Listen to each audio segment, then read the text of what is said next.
it. You know I'm a fan of your impressions. Go ahead.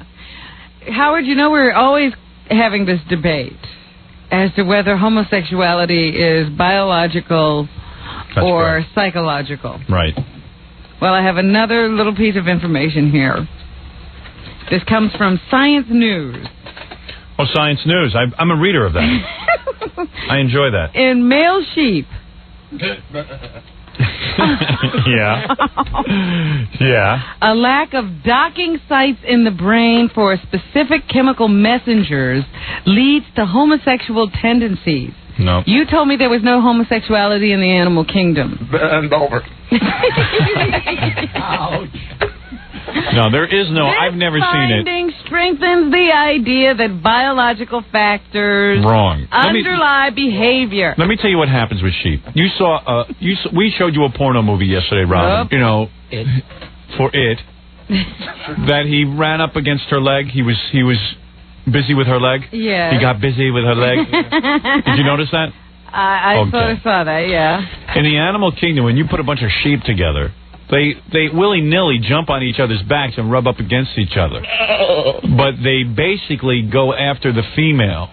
They're looking for a female. They don't have any way to know if it's a guy or not. What are they, dumb? Well, they don't know. It's not wearing a dress. It's not like they can identify a female. You think female and male dogs don't know each other? That's why they sniff each other.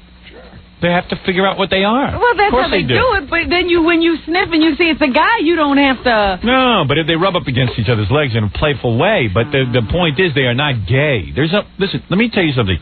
Gayness is strictly psychological. It absolutely is. I know it for a fact. And they're going to try and find all kinds of brain things and all that. It'll never happen. Listen to this. For breeding purposes, ranchers evaluate the sex drive of rams. Right. By watching whether they try to mate with males or females. Right. And whether they actually are able to complete the act. Right. To understand why some males prefer other males, a scientist tested the responses of both male and female sheep to a particular drug. No. And they discovered that there were different receptors in the homosexual sheep. All right, so good. I'm telling you it's psychological. You can keep exploring this till you're dead in the grave. I'm telling you, I know this for a fact. It is a psychological situation. I don't know why you insist on saying these things. It's true. In the face of all this scientific proof. Yeah, that stupid facts you have. From God knows where.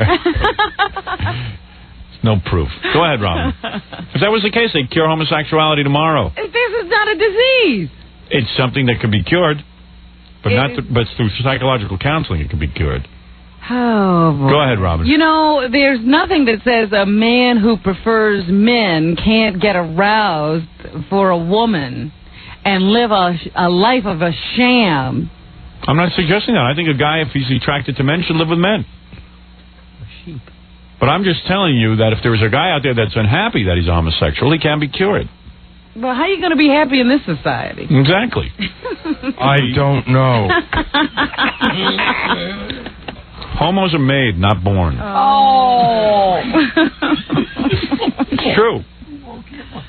All right, if you want to feel that way. Oh, yeah. Well, speaking of love,